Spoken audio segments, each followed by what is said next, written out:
traditions, we are one.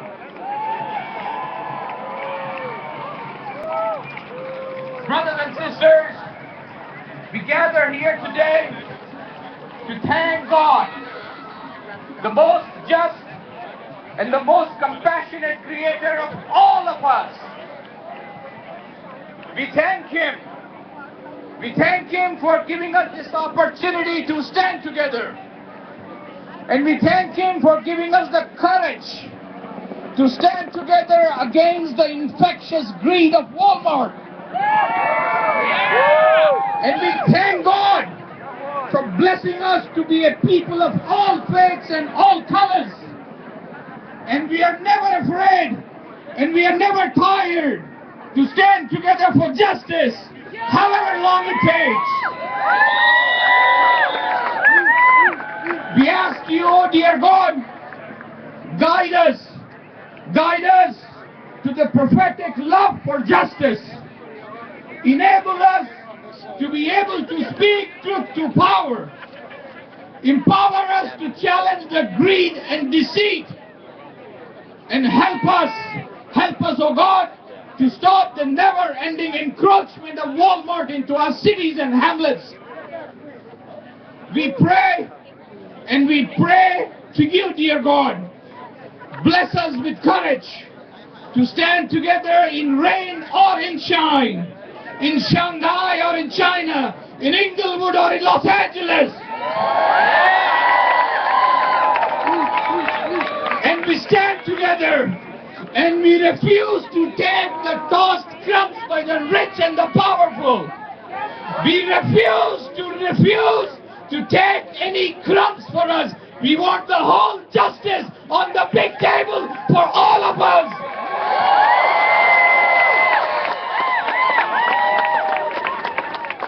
Isn't that the way we want all of our religious leaders to talk?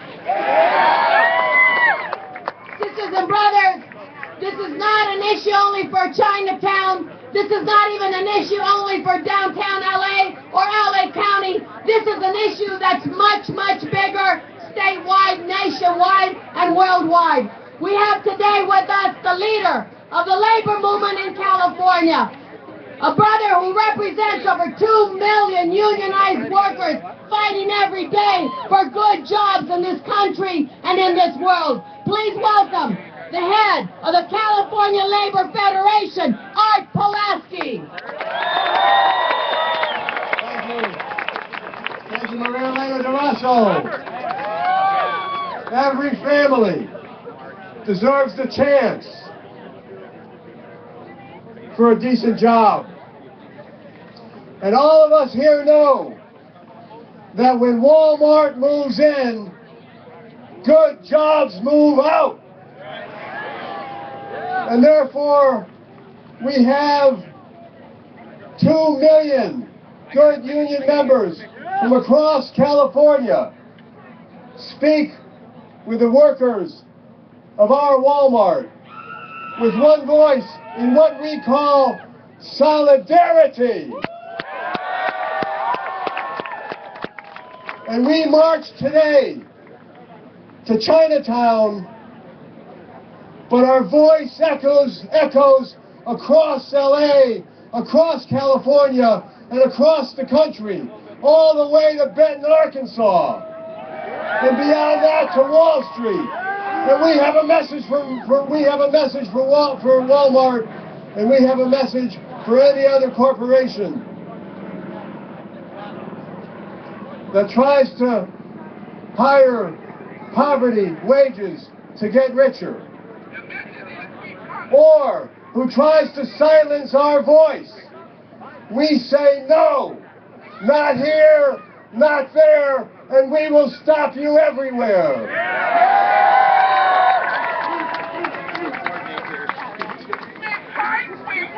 And this voice will ripple into a great wave across America. And this voice will grow stronger. This voice will grow louder. This voice will reach farther until they turn their deaf ear to us and give good wages and good jobs to all of our people. Good jobs now. Good jobs now. Good jobs now. We march. Thank you.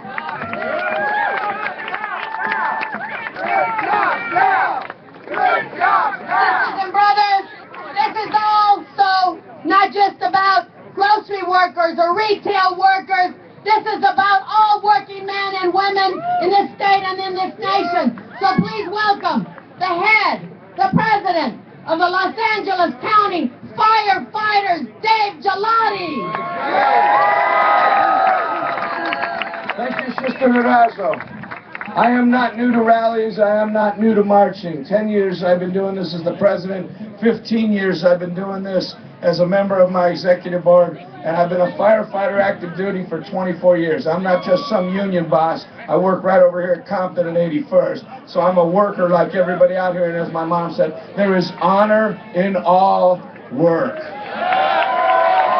On that note, I'm going to take just a minute to break it down for you simply like firefighters and paramedics do. This is not that hard to comprehend. It goes beyond labor unions. It goes to the heart and soul of all working men and women, middle-class Americans, whether you're in a union or not. And the bottom line is Walmart does not honor workers. They come in and take substandard wages and contracts to build their facilities, and then they give substandard wages to those who are working in the facilities. And in fact, at the end of the day, for a company that moves their workers from southern Malaysia to northern Malaysia to save a nickel to get more profit, one of the top 5 richest companies in the world, and they can't come here and bring good jobs, we don't need that. If we keep lowering the tide, eventually the boats will not float. If the boats don't float, there is no tax revenue. There is no productivity in America, no productivity in Chinatown to pay the bills for our way of life, including public safety. So we are all together here because it's an endless circle to raise the tide again for American workers. And let's start right here by raising the tide for workers in LA, in Chinatown, and try to stop this Walmart from coming in. In solidarity. In solidarity.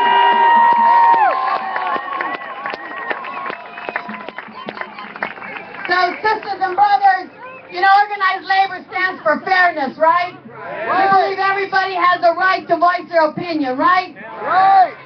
Do you think, well, I made a decision. Mr. Felonious Acts of the Walmart Corporate Board asked to be here today.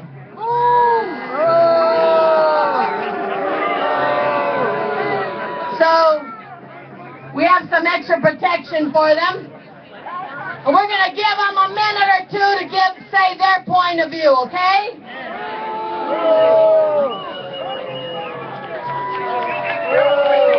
Oh, there we go. Thank you very much. I'm Felonious Acts. Maybe you know my brother Heinous. And we're on the corporate board of Walmart. We're the billionaires, and we came to address you today. Guys, set up while I'm talking here. Yeah, that's right. You see, we are very excited about this new location for Walmart because why should you folks have to take your hard-earned money and give it to local businesses where they're just going to reinvest it in the community when you could be lining the pockets of the Walton family in Arkansas? And they're going to take that money and do marvelous things with it. They're going to buy lobbyists. And those lobbyists are going to lobby Congress to undermine labor protections. No way.